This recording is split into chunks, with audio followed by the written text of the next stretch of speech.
There's been a lot in the public media in the last few weeks about procurement. The president himself gave directive, 21 days, so that we get the facts from the fiction, from the investigative agencies. How far are we with that? Thank you, Trevor. We've made good progress. The investigations commenced on the 18th of June, following the allegations of irregularities in the procurement. And principally the culprit, so to say, was KEMSA. The action taken with regard to those allegations of some 7.8 billion shillings. Firstly, the EACC approached it in a two-phase mode. That is to say, they looked at public officers who were alleged to have participated in those alleged losses, and the second phase will be to the suppliers, some 78 plus companies locally and elsewhere.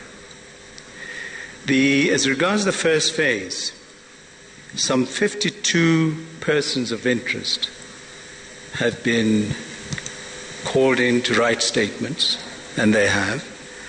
And the documentation with regard to the payments has been secured and has been analyzed. And as we speak, a report has been tendered to the Director of Public Prosecutions with regard to those cases involving public officers.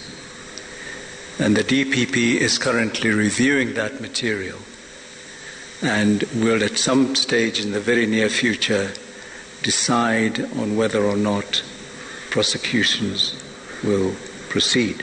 Yeah. Even as that is going on, the EACC has embarked and is progressing well on the second phase, which entails, as I've just said, the companies that were the suppliers. That is the current state of play. Yeah.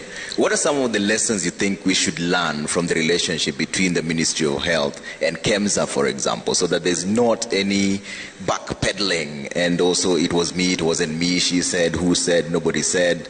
How can that be made more efficient?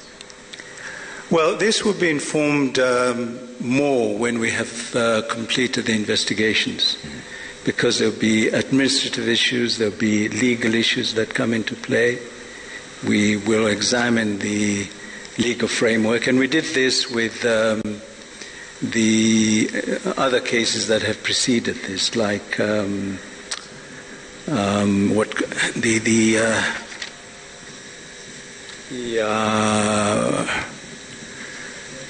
anyway, it'll come to mind.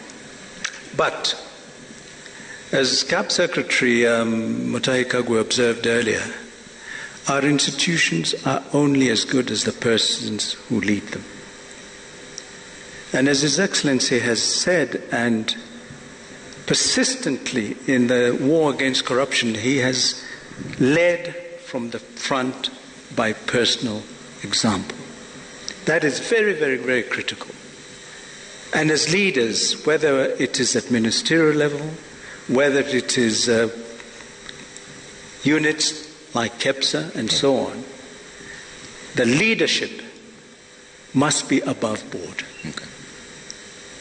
And we assume in a time when we are caught up in a situation like we have, that we're good. Of course we're good. Yeah.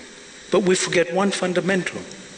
There are people out there working night and day to take advantage of these pandemics, these very circumstances, to make money. If you don't believe me, go read the 1948 novel by Albert Camus, who is a French author, who detailed the effects of a bubonic plague and the effects that has on men. Okay.